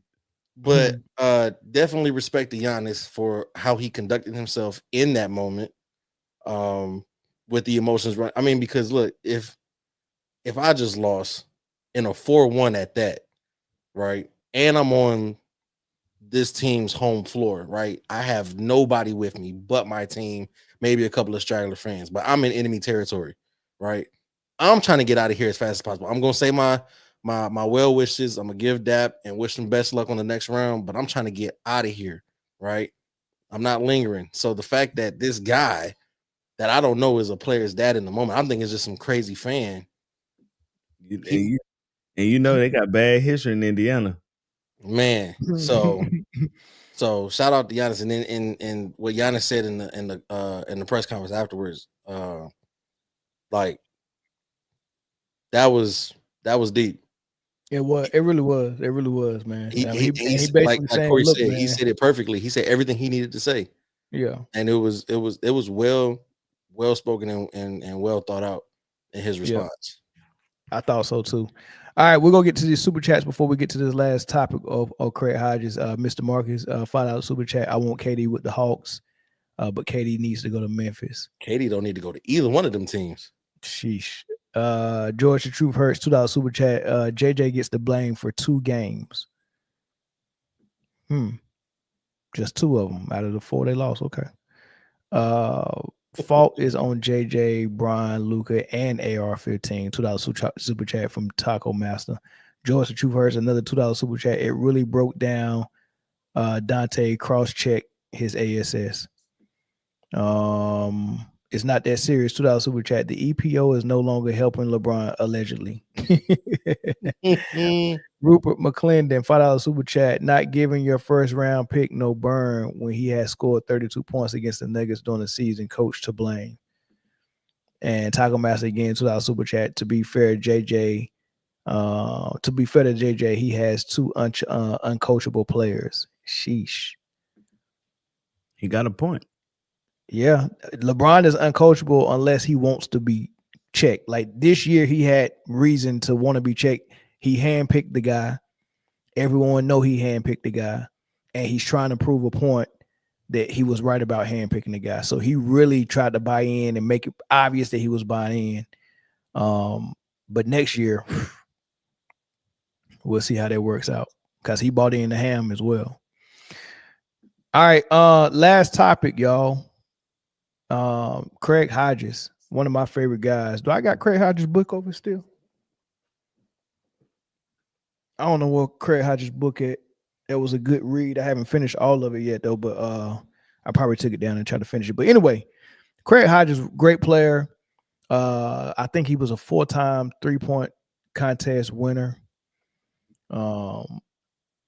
A great 3-point shooter for the Bulls. Didn't get a lot of tick, didn't get a lot of burn, but blackballed from the league, for a couple of reasons. Kind of the same reason why Mahmoud was blackballed, they was out front with their Muslim faith and everything that deal with black issues and stuff like that. They kind of rub people the wrong way being militant. But anyway, he played with Michael Jordan, he coached Kobe Bryant, all that good stuff.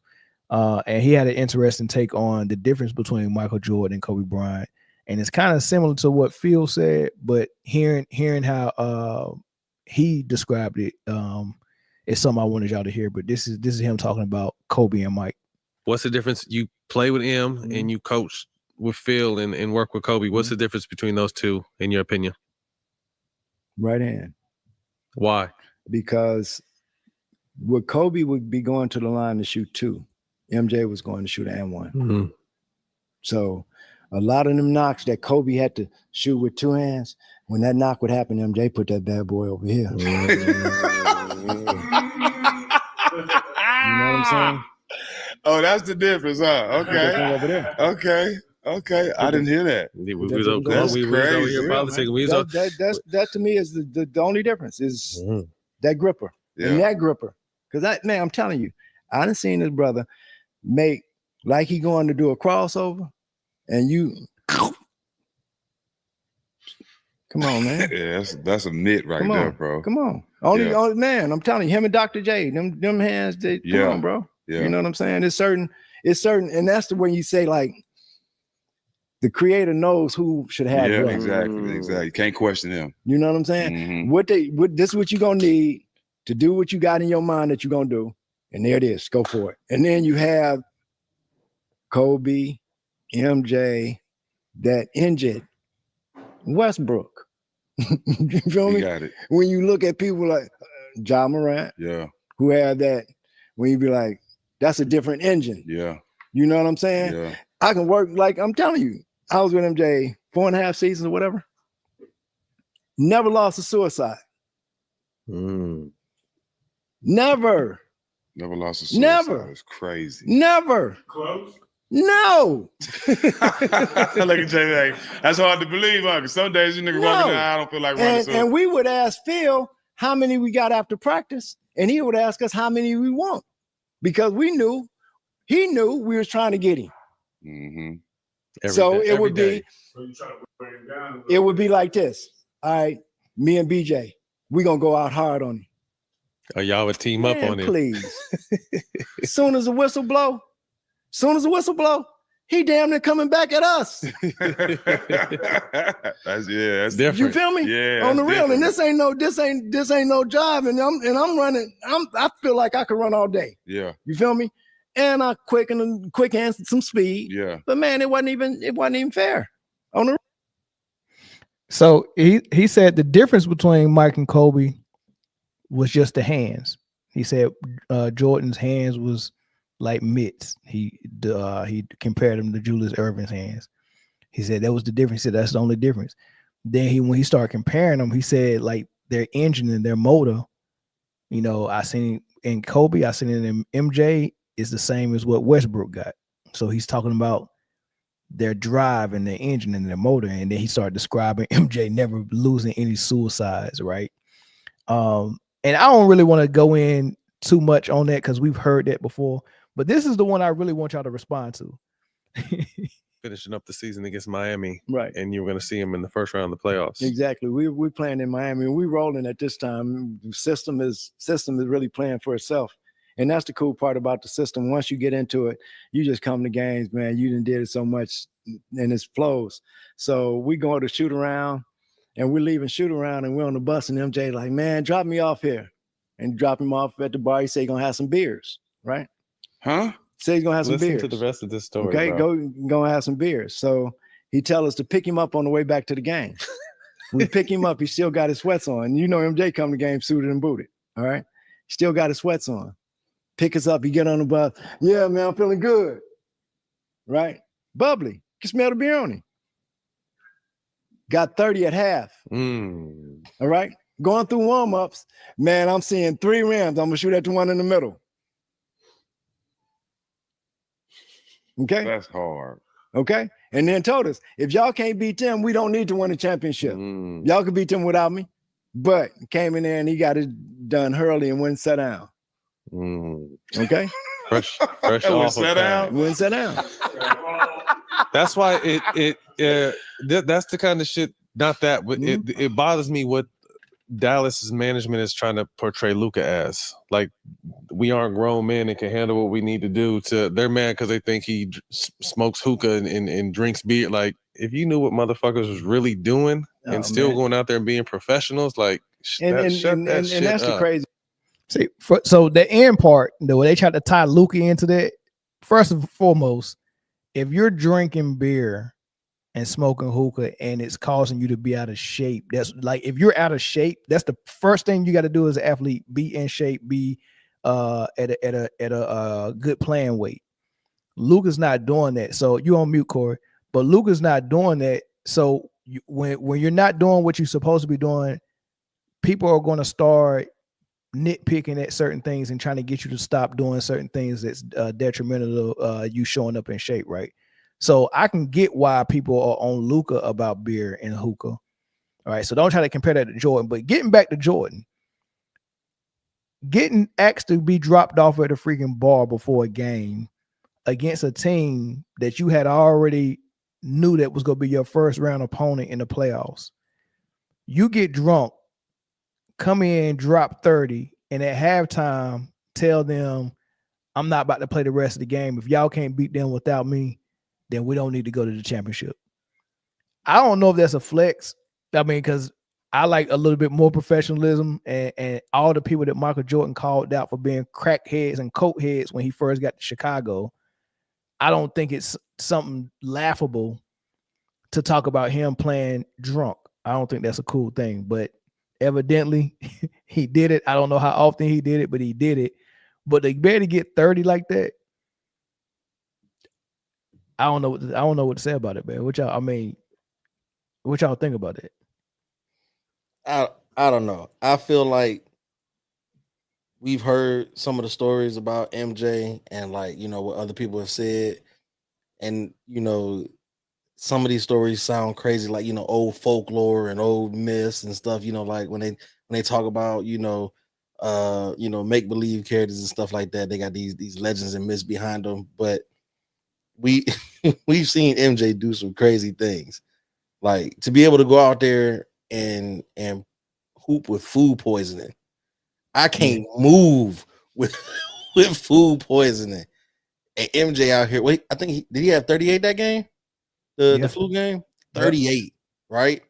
Yeah. So to be able to get drunk before the game, say I see 3 rims and I'm gonna shoot the one in the middle.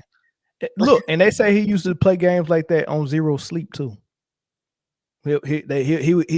So I heard of him playing with the flu. Of course, we all knew about that. I've heard about him playing on no sleep, but evidently he also plays drunk too. At this point, what How does not this man play? Man, that's not cool, man. But maybe that's why it was that's why you could get 38 playing on the flu if you don't play drunk before.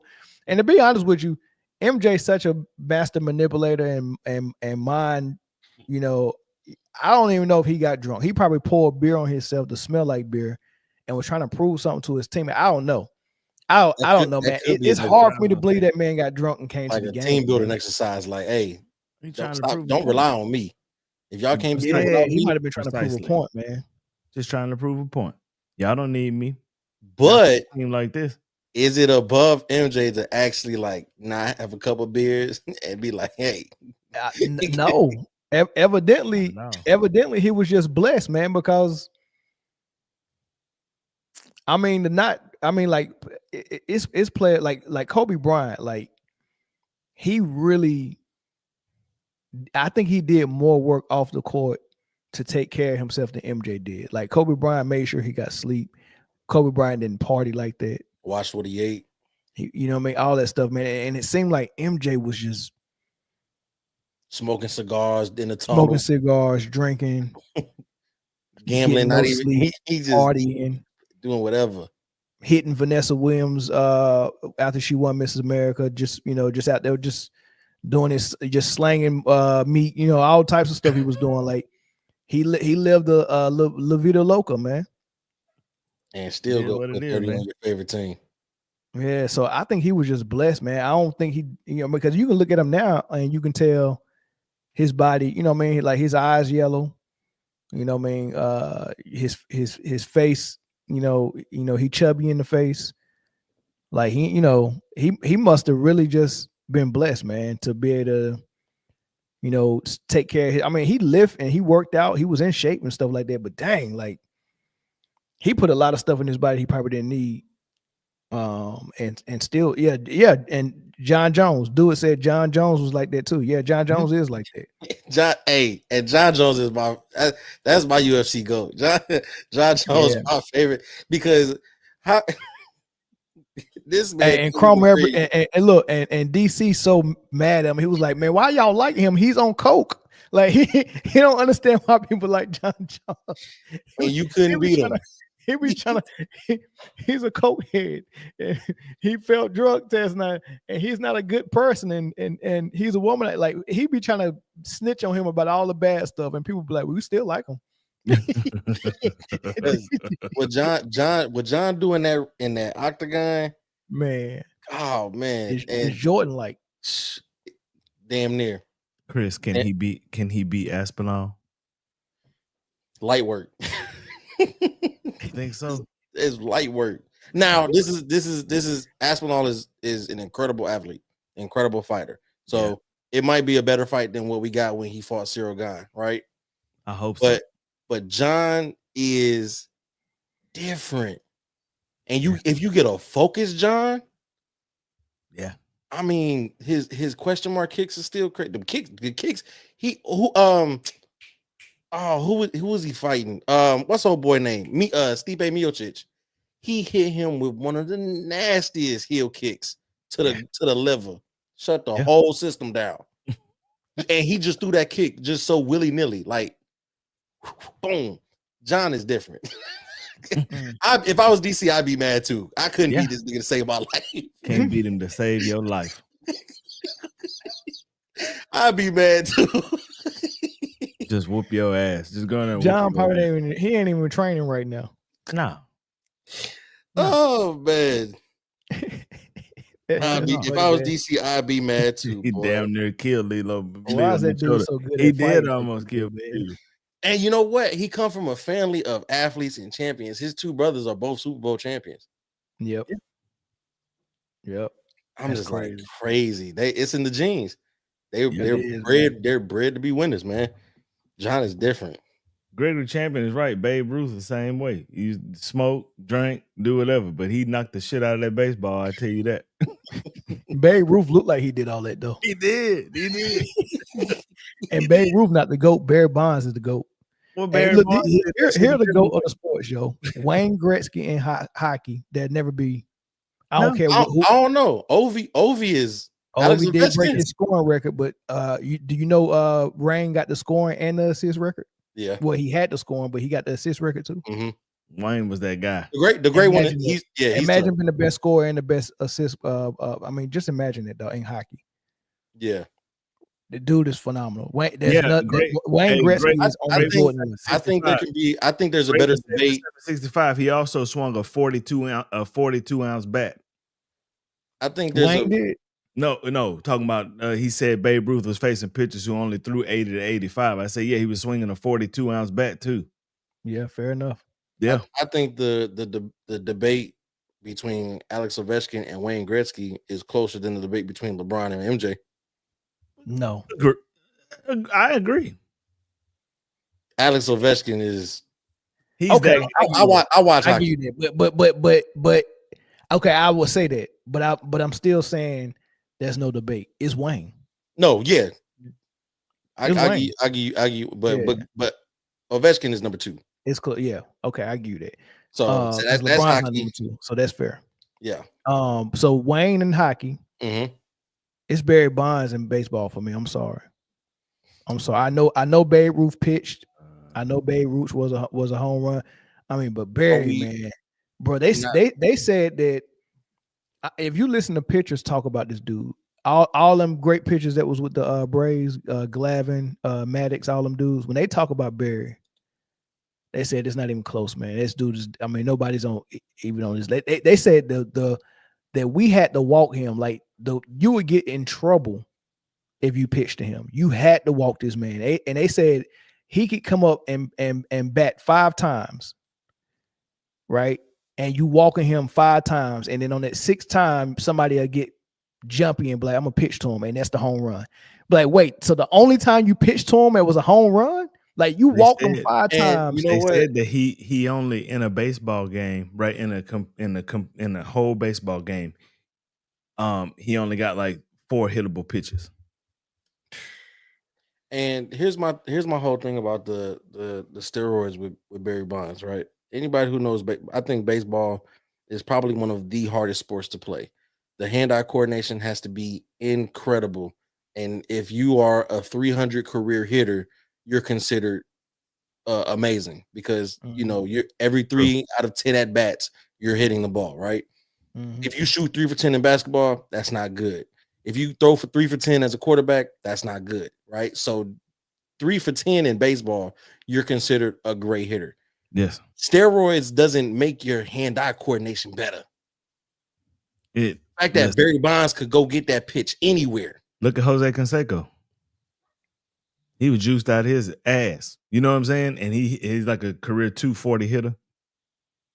Now it was either a home run or a strikeout. That's what he did. But Barry Bonds was hitting that many home runs, and he would hit like 336. Yeah, it's crazy. So maybe the juice gave him the power to send it as far as it did. But I mean, dude was. I mean, but when Barry was a rookie, he was still hitting home runs. Yeah, dude, upper body was crazy. Barry wasn't on no juice, man. You ain't about to get me to believe that he wasn't on no juice. But it's Barry for being baseball. Listen.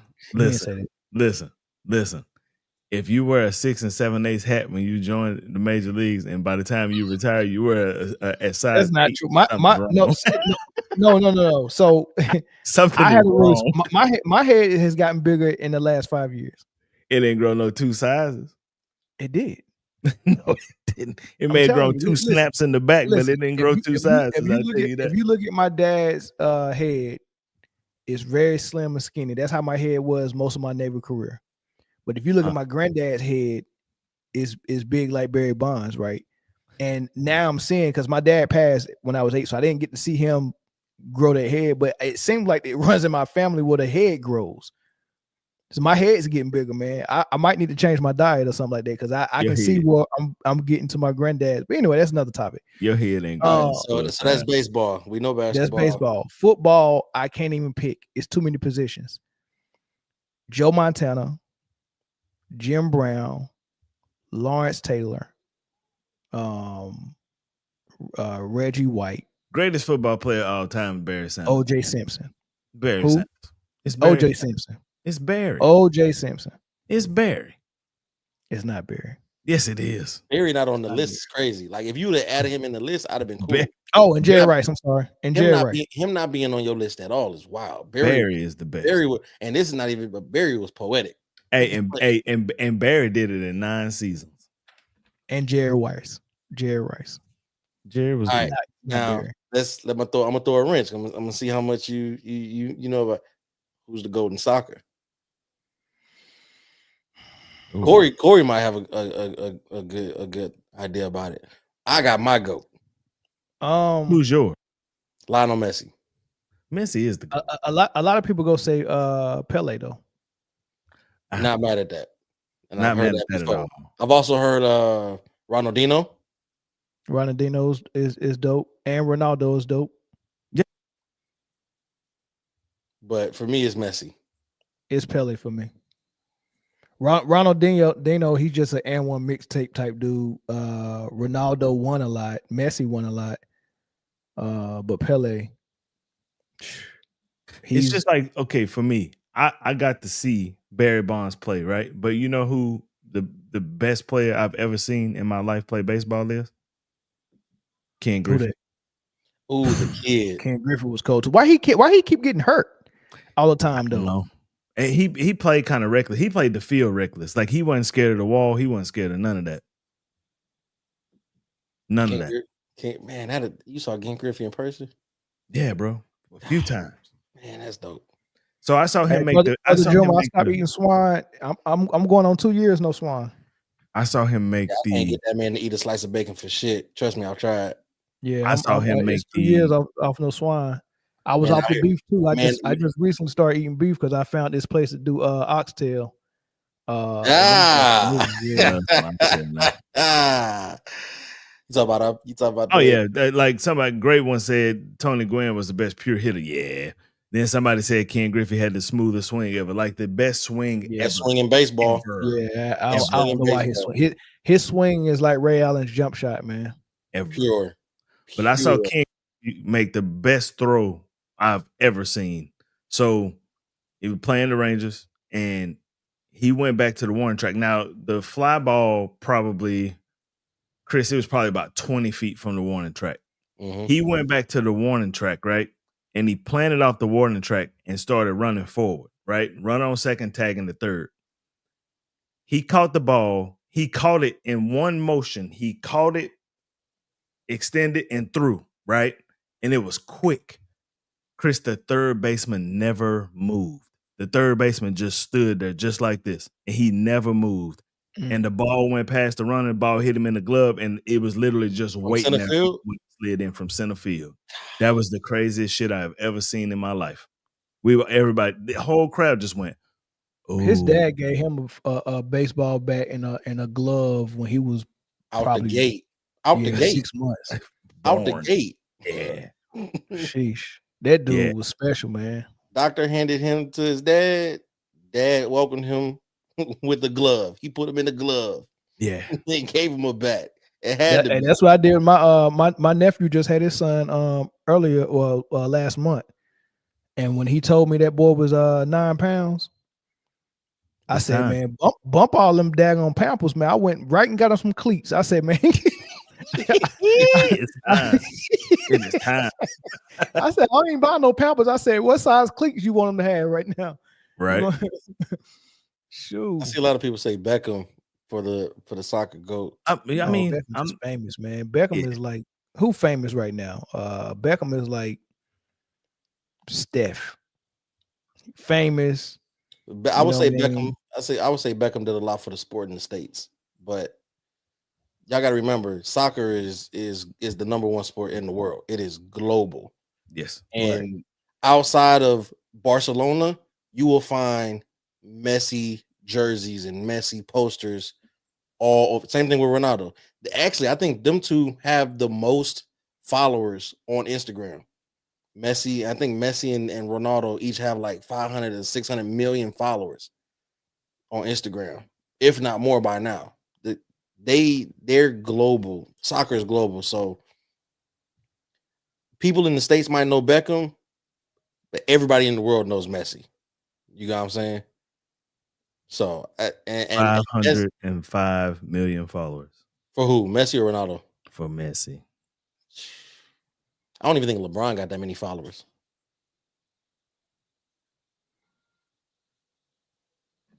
So yeah, Messi cold. Messi LeBron got 1.6 million. He only got 1.6 million followers. Not even close. Damn, he only got 1.6 million followers. That's it. On what platform? Instagram. Oh, okay, yeah.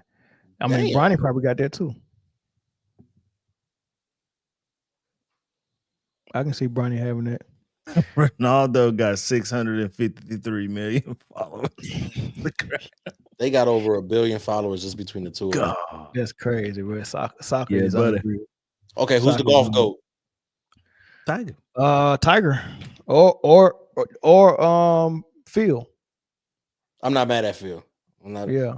I seen the clip. I mean, I think Tiger could have been it if he never would have got hurt.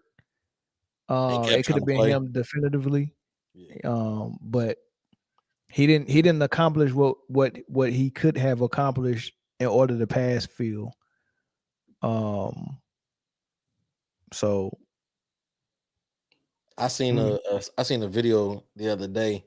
I guess there was some tournament going on, and Tiger was talking to one of the younger guys, and he was like, I had just won my 3rd major the year you were born. Wow. Like, that's crazy. Oh yeah, Jack. Not Phil Mickelson, but Jack. Jack Nicholson. Jack. Yeah. Who is Phil? Which one of Phil Mickelson is the lefty. Yeah. No. Jack Nicholson. I'm sorry. Or what is it? Is Nicklaus? I think Nicklaus. Jack Nicklaus. Yeah. I mean, Bronny got 8 million. Arnold Palmer for them lemonade, the 10 lemonade. Yeah. I don't really care for Arnold Palmer's, man. You don't? Nah, not really. I like Arnold Palmer's with unsweet tea. You are because what, the sweetness of the lemonade? Yeah. Oh, okay. Yeah, it's I'm about to say, not you out here drinking unsweet tea, and you from the South. No. Okay. Unsweet tea is just an abomination. Anybody who drinks that is. You drink unsweet tea, Mill? No. All right. Unless it's a tea that's supposed to like a black tea or an Earl Grey. Yeah, something that I'm trying to do for digestion. You know what I mean? I might drink one of them joints, but add a little honey to it.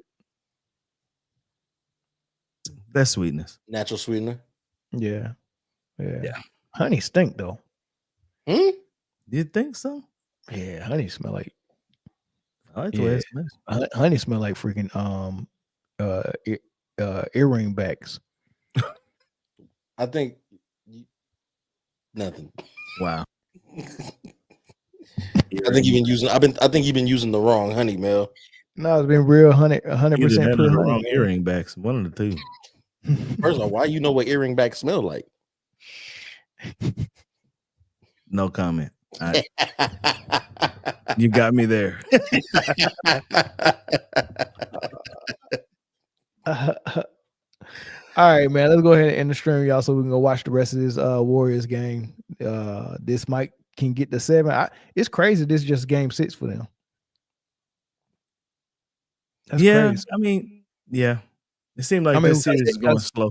Yeah, because the Clippers playing game 7 tomorrow. And then that's everybody other than the Warriors, right? Everybody already advanced. No, the Clippers. Oh, yeah, they are playing game 7 tomorrow. Yep. And then and the Clippers Nuggets winner goes to see OKC. And then he said he need to hit up Shannon Sharp. Don't do that. Don't do that. Who goes to see Cavs? Indianapolis. I mean, not Indianapolis, Indiana. That would be fun. I think that'll be a fun series. I don't think Indiana stands a chance. Let's get to these super chats before we end it. Tiger Master $5 farewell, Coach Pop. Ain't he going to the front office though? Yeah, he's not like gone. He's just stepping down as coach and becoming full. Because I think he was like also part like president of operations for basketball as while being coach. Now he's just fully focusing on president of basketball operations for the Spurs. He just going. That's a going upstairs. That's it. Yeah, he's doing the same thing that Brad Stevens did when Brad Stevens went from being head coach of the Celtics to being in the front office. Same thing. Yeah. So he's not far. He's still gonna be in with Wemby and all them young guys. Shout out to Stephon Castle for winning Rookie of the Year too. Yeah, for sure. I like how Tim Duncan and all the Rookie of the Years, because David, Tim Duncan, and Wemby all got it, and they all showed up to the press conference to present him his trophy. Oh, I thought that was cool. Yeah, Spurs got 2 in a row. Yeah, that's crazy. What's up. That's a bright future over there in San Antonio. It sure is. Especially when they get KD. All right, $5 from Badanana. Your head ain't getting bigger, your face getting smaller. Number 34, Sweetness, best football player, Walter Payton. Yeah, I give Walter some credit. Walt was cold now. You give him Walter credit, but not Barry is crazy. I do give Barry a lot of credit though. He just ain't the GOAT. He won, he ain't the GOAT. Brian MCL, like the Wizard of Oz, none of it happened. GOAT talk. How many times has MJ lost when he had home court advantage? 0. What about Kobe? 1. What about LeBron? 4. That is a crazy stat. Yeah. Boy, they will find a stat though. All right, y'all. We out of here, man. Thank y'all for tuning in, man. We'll catch y'all. So look, this the deal, y'all. Football season. Talk to we got to lock in, man. We got a lot of basketball lovers in here, but in our audience. But we love NFL too, y'all. So we go get hot and heavy on NFL this season, and we need y'all support for sure. So we go probably have a show. So we got Full Panel Friday with us on the Full Panel. We have my solo show during the week, right? And I think we're going to add a show on Saturday that's just discussing football, right? So y'all, I'm gonna put a either Chris or Zoe, one of y'all can do it.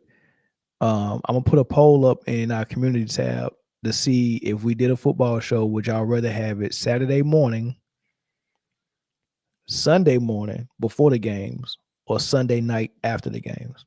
So do it. I would say, me personally, Sunday morning, because I do a pregame Saturday afternoon, evening, and then I do one, but I do mine right after the Cowboy game. I mean, right after they play.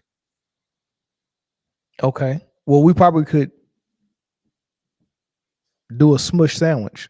Do a sandwich? Okay. Yeah, so whatever day you do yours, we'll make sure we cover Cowboys first, and we'll scream it both on Cowboy Spit and on Man Down Sports, right? So we can so you won't have to be doing 4 shows in 2 days. Yeah, so we'll cover the Cowboys the way you want to cover it. Cool. And then we get into the rest of the joints, and we're just screaming on both platforms. I'm down. Let's do it. But we just got to figure out if it's gonna be Saturday morning, Saturday night, Sunday morning, or Sunday night. I don't know. I still don't know which one better. So we'll let the people vote, and then we'll talk about it in the group chat. For sure. A shizzle. Who y'all? All right, y'all. Peace. Oh yeah, Studio B almost complete, man. Thanks for everyone who's been donating and being paid members and stuff like that. I'm putting the money to good use, man. Y'all go be able to see Studio B. I'm looking at it right now. Y'all go be able to see it in probably like a week or 2. It's definitely gonna be ready for football season. So I think y'all go like Studio B, man. This is a 1-person setup right here, but Studio B, 2-person setup up to 4 people setup. So sheesh, I like it, man. Almost ready, y'all. All right, and then WNBA preseason started today. Paige Bucher, she had 10 points, 22 minutes. They lost to the Vegas Aces. I'm gonna have to go check out Paige, man. Yeah, that's my little boo. And then Haley Van Lift, that's my real boo right there. But you know what I mean, due to some recent circumstances, Club Shay Shay, I'm not bunny hopping anymore. Because I don't know which ones I can trust. So, wow. This is a shakedown. This is a shakedown. No, yeah. I'm not bunny her, but Haley, that's my boo boy. Thick in all the right places, blue eyes, pretty face. You're stupid. Yeah, that's my boo. Like the brother. She messing with Jalen Suggs right now, but she ain't met me yet though. Word you up. Feel me? Word up. You know, Once she meet words out the Umar, black queens forever, snow bunnies never. That's what he said, but I already broke that rule. Peace.